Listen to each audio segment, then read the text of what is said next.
Ẹ káàbọ̀ sí ìjọ Blossom Hill Assembly àti ìsìn àárín ọ̀sẹ̀ wa. Ẹ wá gàkẹ́ ẹ jókòó láti gbọ́ ọ̀rọ̀ Ọlọ́run látẹnu olùṣọ́ àgùntàn Lawrence Ọládélé. Yóò dára fún yín. Hallelujah. Mo kí gbogbo wa pé a kú àṣálẹ́ o, a kú iṣẹ́ òní. Òní jẹ́ ọjọ́bọ̀ ọjọ́ ìsìn mìíràn àárín ọ̀sẹ̀ nínú ìjọ wa, ìjọ Blossom Hill Assembly nílùú Èkó. Orúkọ mi ni Lawrence Ọládélé. Mo kí wa káàbọ̀ lẹ́ẹ̀kan sí. Ẹ jẹ́ ká gbàdúrà. Bàbá wa àti Ọlọ́run wa, a gbé yín ga, yín lógo fún àánú àti oore ọ̀fẹ́ yín lórí wa, lórí ẹbí wa, lórí ìdílé wa. A dúpẹ́ torí pé ẹ wà pẹ̀lú wa, ẹ ń pa wá mọ́, ẹ ń tọ́jú wa, ẹ ń bá ìní wa pàdé. A yìn yín lógo. Ọlọ́run, a fi ìsìn ìrọ̀lẹ́ ilé yín lọ́wọ́. Ọlọ́run gba àkóso. Olúwa bá wa sọ̀rọ̀, ṣí ojú inú wa, kó tú wa sílẹ̀. Jésù Olúwa wa. Àmín. Àmín lórúkọ Jésù. Hallelujah. Ní ìbẹ̀rẹ̀ oṣù yìí, a bẹ̀rẹ̀ sí ní sọ̀rọ̀ nípa ìkórè sí ìjọba Ọlọ́run. Ìkórè sí ìjọba Ọlọ́run. A fi yé wa wípé ohun tó jẹ Ọlọ́run lógún jùlọ nínú ohun gbogbo tí Ọlọ́run dá, òun náà ni ènìyàn. Bíbélì fi yé wa wípé Ọlọ́run dá ènìyàn ní àwòrán ara rẹ̀. Bíbélì ò sọ fún wa wípé Ọlọ́run dá àwọn áńgẹ́lì ní àwòrán ara rẹ̀. Ó dá ènìyàn ní àwòrán ara rẹ̀. Èyí túmọ̀ sí wípé ènìyàn jẹ Ọlọ́run lógún. Ó jẹ Ọlọ́run lógún. Ìgbà tí ènìyàn dẹ́ṣẹ̀, Ọlọ́run tún ṣe nǹkan tí a pè ní ọ̀nà àbáyọ fún ọmọ ènìyàn. Ó rán Jésù Kristi wá, ọmọ bíbí rẹ̀ kan ṣoṣo, láti wá kú nítorí tiwa àti gbogbo àti àti gbà tá a ti gba Jésù ní Olúwa àti olùgbàlà wa, àti bọ́ lọ́wọ́ ẹ̀ṣẹ̀, àbọ́ lọ́wọ́ ègún ẹ̀ṣẹ̀. Gbogbo wa pátápátá òní Jésù ránṣẹ́. Eléyìí la rí kà nínú ìwé Matthew orí 28 láti ẹsẹ̀ 18 dé ẹsẹ̀ 20. Ó ní nígbà náà ni Jésù wí fún àwọn ọmọ ẹ̀yìn rẹ̀ pé ó ní gbogbo agbára ní ọ̀run àti ní ayé ni a fi fún mi. Nítorí náà ẹ lọ ẹ sọ wọ́n di ọmọ ẹ̀yìn orílẹ̀-èdè gbogbo. Ẹ máa baptisi wọn ní orúkọ Baba àti ti Ọmọ àti ti Ẹ̀mí Mímọ́. Ó ní ẹ kọ́ wọn láti máa kíyèsí ohun gbogbo èyí tí mo kọ́ yín, èyí tí mo ti pàṣẹ fún yín, nítorí èmi wà pẹ̀lú yín ní ìgbà gbogbo títí tó fi dé òpin ayé. Hallelujah. Jésù rán gbogbo wa níṣẹ́. Nǹkan tó sọ fún àwọn ọmọlẹ́yìn rẹ̀, ó sọ fún gbogbo wa. Ó tún sọ nínú ìwé Máàkù orí 16 ẹsẹ̀ 15 dé 18. Ó sọ nǹkan tó sọ ní ìwé Matthew, òun náà ló sọ níbẹ̀. Ó ní pé ẹ lọ káàkiri ayé, ẹ lọ wàásù ìrere, ẹ tú àwọn òǹdè sílẹ̀, ẹ bá wọn sọ̀rọ̀, ẹ kọ́ wọn ní ẹ̀kọ́ ọ̀rọ̀ Ọlọ́run. Jésù fún wa ní iṣẹ́. Nígbà tí Jésù wà nínú ayé, Bíbélì sọ fún wa pé ó ń lọ káàkiri, ó ń ṣoore, ó ń tú àwọn òǹdè sílẹ̀, ó ń bá ní àwọn ènìyàn pàdé. Bíbélì tẹ̀ sọ fún wa nínú ìwé Matthew orí 4 ẹsẹ̀ 17. Ìwé Matthew orí 4 ẹsẹ̀ 17. Bíbélì ní pé Jésù ń lọ, ó ń kọ́ àwọn ènìyàn ní ọ̀rọ̀ Ọlọ́run, ó ń kọ́ wọn ní ìyípadà. Ó ní ẹ ronúpìwàdà nítorí pé kí ni ìjọba ọ̀run kù sí dẹ̀dẹ̀. Ìjọba ọ̀run kù sí dẹ̀dẹ̀. Ó ń kọ́ni káàkiri. Hallelujah. Iṣẹ́ tí Jésù ń ṣe nígbà tó wà nínú ayé rẹ̀. Bíbélì fi yé ni pé ó fi yé wa nínú ìwé Ìṣe àwọn Àpọ́stélì, Ìṣe àwọn Àpọ́stélì orí 10 ẹsẹ̀ 42. Orí 10 ẹsẹ̀ 42. Ó ní Jésù kún fún Ẹ̀mí Mímọ́. Ó kún fún Ẹ̀mí Mímọ́ àti agbára. Ó ń lọ káàkiri, ó ń wàásù ọ̀rọ̀ Ọlọ́run, ó ń wàásù ìyìn rere ìjọba ọ̀run. Ó ń tú àwọn ìdè, àwọn tó wà nínú ìdè, ó ń tú wọn sílẹ̀. Ó ń lajú afọ́jú, ó ń bá ìní àwọn ènìyàn pàdé. Ó ń lọ káàkiri. Iṣẹ́ tí Jésù ń ṣe nígbà tó wà nínú ayé nìyẹn. Jésù ń lọ, àwọn aláìsàn ó mú wọn lára dá. Ìwé Matthew orí 9 ẹsẹ̀ ogójì bíbélì ní pé Jésù ń lọ káàkiri láti ìletò dé ìletò, láti ìlú dé ìlú, ó ń wàásù ọ̀rọ̀ Ọlọ́run, ó ń kọ́ wọn nínú tẹ́ḿpìlì, nínú gbọ̀ngàn, ó ń kọ́ wọn káàkiri, ó ń sọ̀rọ̀ Ọlọ́run, ó ń sọ fún àwọn èèyàn pé kí wọ́n gba Ọlọ́run gbọ́, kí wọ́n yí padà kúrò nínú ẹ̀ṣẹ̀ wọn. Bíbélì tí wàá sọ wáyé pé ó ń wo àwọn aláìsàn, ó ń wò wọ́n sàn, ó mú àwọn aláìsàn, ó mú wọn lára dá. Gbogbo àwọn tó wà nínú ìgbèkùn àìsàn, Jésù mú wọn lára dá, ó gbàdúrà, ó tú wọn sílẹ̀. Gbogbo àwọn iṣẹ́ rere tí Kristi ń ṣe nìyí nígbà tó wà nínú ayé, ó lé ẹ̀mí òkùnkùn jáde. Ìwé Máàkù orí kìíní ẹsẹ̀ kẹtàlélógún, Máàkù orí kìíní ẹsẹ̀ kẹtàlélógún dé ìkejìdínlọ́gbọ̀n, Bíbélì sọ fún wa pé ó ní Jésù lé ẹ̀mí òkùnkùn, àwọn tí Sátánì gbédè, ó tú wọn sílẹ̀, ó lé ẹ̀mí èṣù, ó lé jáde. Àwọn tó ti kú, Jésù ó sọ wọ́n jí, ó gbé wọn dìde kúrò nínú òkú.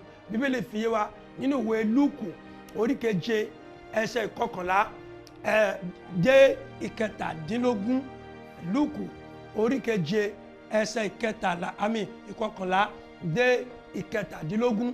Bíbélì sọ fún wa pé ó pàdé arábìnrin kan, opó ni, ọmọ kan ṣoṣo tó bí, ọmọ náà kú, ṣùgbọ́n ọjọ́ tí wọ́n fẹ́ lọ sin ọmọkùnrin yìí, ó ṣe alábàápàdé Jésù. Bíbélì ní pé ó ní pé kán gbé kalẹ̀, wọ́n gbé ọmọ náà kalẹ̀, ó sì já wọlé, ó gbé dìde, ọmọ náà jí kú dìde nínú òkú. Hallelujah.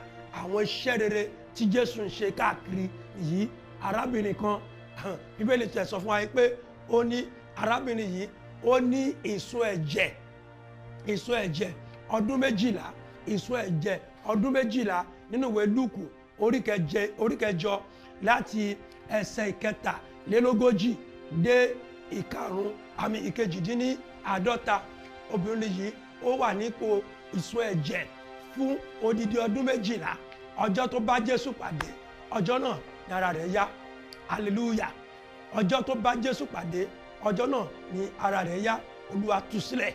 Hallelujah. Mo gbàdúrà ní àṣálẹ́ yìí, ibi tó ti ń gbóhùn mi, ẹnikẹ́ni tó wà nínú ìdè èṣù, lórúkọ Jésù, mo ní kó gba ìtúsílẹ̀ lónìí, gba ìtúsílẹ̀, gba ìmúláradá ní orúkọ Jésù.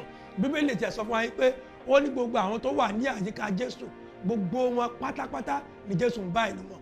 Ó bá ìní wọn pàdé lọ́jọ́ kan níbi tí wọ́n ti ń ṣe ìgbéyàwó ní ti Kẹ́nà àti Gálílì. Wọ́n pe Jésù wá síbẹ̀. Bíbélì ní pé ibi tí wọ́n ti ń ṣe ìgbéyàwó lọ, ó ní wáìnì tán, ọkọ àtìyàwó wọ́n fẹ́ bọ́ sínú ìtìjú. Jésù mú ìtìjú kúrò, ó ní ẹ bomi wá, ó sọ omi, ó sọ di wáìnì. Hallelujah. Jésù sọ omi di wáìnì, kò jẹ́ kí ọkọ àtìyàwó kó wọ ní ìtìjú. Mo paláṣẹ fún ọ lórúkọ Jésù ní àṣálẹ́ yìí, ò ní bá ìtìjú pàdé. Gbogbo ìtìjú tó wà ní àyíká rẹ, Sátánì fẹ́ kí ojú kó tì ọ́. Lórúkọ Jésù, ojú ò ní tì ọ́. Olúwa yóò bá ìní rẹ pàdé, ojú ò ní tì ọ́. Lẹ́ẹ̀kan sí, àwọn iṣẹ́ rere tí Jésù ń ṣe nígbà tó wà nínú ayé rẹ̀, Jésù ń lọ káàkiri, ó ń bá ìní àwọn ènìyàn pàdé, ó ń tú àwọn tó wà nínú ìdè, ó ń tú wọn sílẹ̀. Àwọn tí ara wọn ò yá, ó mú wọn lára dá. Jésù tún ṣe àwọn kan. Jésù, Bíbélì sọ fún wa pé ó pèsè oúnjẹ fún wọn. Lẹ́yìn ìgbà tó ti kọ́ wọn tán, àwọn ẹgbẹgbẹ̀rún bí ẹgbẹ̀rún márùn-ún wọ́n fẹ́ máa lọ. Bíbélì sọ fún wa pé Jésù pèsè oúnjẹ fún wọn. Nínú ìwé Mátíù orí 14 láti ẹsẹ̀ ìkẹẹ̀dógún dé ìkọkànlélógún, ó ní ẹ jẹ́ kí wọ́n jókòó. Ó gba búrẹ́dì 5 àti ìṣù àkàrà 5 àti ẹja 2.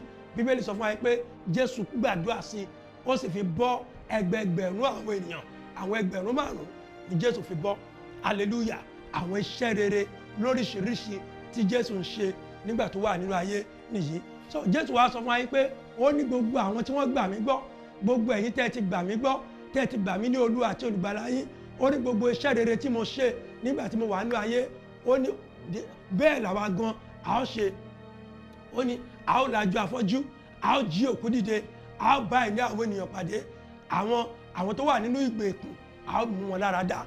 Gbogbo iṣẹ́ rere tí Jésù ṣe nígbà tó wà nínú ayé, bẹ́ẹ̀ gẹ́gẹ́ ó ní àwa náà a ó ṣe iṣẹ́ kan náà, a ó tú àwọn òǹdè sílẹ̀, a ó bá ẹni wọn pàdé. hallelujah. mo pa láṣẹ ní àṣálẹ́ yìí lórúkọ Jésù, agbára Ọlọ́run yóò bà lé ọ. lórúkọ Jésù wàá tú àwọn òǹdè sílẹ̀ nípa tirẹ̀. àwọn tó wà nínú ìgbèkùn èṣù, Olúwa yóò tú wọn sílẹ̀. Jésù tún fi yé wa wípé ó ní gbogbo wa pátápátá iṣẹ́ tá a ti ṣe tó ń ṣe, ó ní a ó ṣe bákan náà. ìwé Jòhánù orí 14 ẹsẹ̀ 12 ni Jésù ti sọ eléyìí. ó ti sọ fún wa nínú ìwé Jòhánù orí 17 ẹsẹ̀ 12, ó fi yé wa bákan náà. ó ní pé bí bàbá ṣe rán mi bẹ́ẹ̀ gẹ́gẹ́ ni mo ṣe rán yín. bí bàbá ṣe rán mi bẹ́ẹ̀ gẹ́gẹ́ ni mo ṣe rán yín. ìyẹn ni pé èmi náà ti rán yín níṣẹ́. gbogbo agbára tí bàbá fi fún mi tí mo fi ń ṣe rere, tí mo ń tú àwọn tó wà nínú ìdè sílẹ̀, ó ní mo fún yín ní agbára náà. kẹ́yìn náà kẹ́ lọ káàkiri, kẹ́ lọ tú àwọn ìdè sílẹ̀. Bíbélì fi yé wa nínú ìwé Lúùkù orí 9 ẹsẹ̀ 1 dé 2, ó ń rán àwọn ọmọ ẹ̀yìn rẹ̀, ó rán wọn jáde. ó ní pé ẹ gba agbára, ó fún wọn ní agbára kí wọ́n tú ìdè sílẹ̀. àwọn tó wà nínú ìdè èṣù, ó fún wọn ní agbára láti tú wọn sílẹ̀, láti mú wọn lára dá. lórúkọ Jésù ní àṣálẹ́ yìí gbogbo àwọn tó wà nínú ìdè, mo pa láṣẹ kẹ́ gba ìtúsílẹ̀ lórúkọ Jésù. àwọn iṣẹ́ tí Jésù gbélé wa lọ tó gbélé wa lọ́wọ́ rẹ̀, ìyẹn ni pé iṣẹ́ àkọ́kọ́ ó ní ká lọ káàkiri ká wàásù ìyìn rere, ká wàásù ìyìn rere. ìwọ gẹ́gẹ́ bí ọmọ Ọlọ́run àti oníwàásù, àwọn tí a ti fi ẹ̀jẹ̀ Jésù rà padà, a ní láti jáde lọ láti wàásù ìyìn rere Kristi. ìwé Máàkù orí 15 ẹsẹ̀ 15, ó ní ẹ lọ káàkiri ayé, ẹ lọ káàkiri ayé, ẹ wàásù ìyìn rere. a ní láti wàásù ìyìn rere. a ò gbọ́dọ̀ dákẹ́, o ò gbọ́dọ̀ dákẹ́. ohun tí Jésù ṣe nínú ayé rẹ̀ jẹ́rìí fún àwọn ènìyàn. nígbà kan rí mo jẹ́ ẹni tí kò ríran, ṣùgbọ́n nísìnyí mo bá Jésù pàdé, ojú mi ti là. sọ fún àwọn ènìyàn ohun tí Ọlọ́run ṣe nínú ayé rẹ̀ yóò jẹ́ ìmúláradá àti ìtúsílẹ̀ fún ẹnìkan. má ṣe dákẹ́. ìwé Róòmù orí 1, Róòmù orí 1 àti láti ẹsẹ̀ 14, Bíbélì ṣẹ̀ṣẹ̀ wá ní pé ó ní ká má ṣe tijú. ó ní mi ò tijú ìyìn rere Kristi, nítorí pé jẹ́ pé ni ó jẹ́ agbára Ọlọ́run fún ìgbàlà, agbára Ọlọ́run fún ìgbàlà. a ò gbọ́dọ̀ tijú ìyìn rere Kristi. a ní láti lọ káàkiri láti wàásù ìyìn rere Kristi. bá a ṣe ń lọ bẹ́ẹ̀ náà ni Jésù wa máa tẹ̀lé wa lẹ́yìn, a máa fi agbára ti ọ̀rọ̀ rẹ̀ lẹ́yìn. ohun kejì tá a tún láti ṣe ni pé a láti kọ́ àwọn ènìyàn, ìyàtọ̀ wà láàrin ìwàásù àti kíkọ́ àwọn ènìyàn ní ọ̀rọ̀ Ọlọ́run, ká kọ́ wọn ní ọ̀rọ̀ Ọlọ́run. ìwé Mátíù orí 28 ẹsẹ̀ 20, ó ní ká lọ káàkiri ká kọ́ wọn. ó ní gbogbo ohun tí mo ti kọ́ yín, ẹ lọ káàkiri ẹ kọ́ àwọn ènìyàn ní ọ̀rọ̀ Ọlọ́run. ẹ kọ́ wọn kí wọ́n gba Jésù, kí wọ́n gba ìjọba Ọlọ́run sínú ayé wọn. ẹlẹ́ẹ̀kẹta òun náà ni pé a ní láti máa rán àwọn ènìyàn létí, pàápàá jùlọ àwọn ọmọ Ọlọ́run, ká rán wọn létí pé Jésù ń bọ̀ lẹ́ẹ̀kejì. ìpadàbọ̀ Kristi ó ṣe pàtàkì. a ní láti lọ káàkiri àgbáyé, pàápàá jùlọ fún àwọn ọmọlẹ́yìn Kristi, ká rán wọn létí pé Jésù ń bọ̀ láìpẹ́. ó ń bọ̀ láti wá kó àwọn ọmọlẹ́yìn rẹ̀ láti kó wa lọ sí ọ̀run. a rí eléyìí kà nínú ìwé Ìfihàn orí 1 ẹsẹ̀ 7, ìwé Ìfihàn orí 1 ẹsẹ̀ 7, àti ìwé Mátíù orí 14 ẹsẹ̀ 42. ó ní ká múra. ọmọlẹ́yìn Kristi a ní láti múra torí pé Jésù ń bọ̀.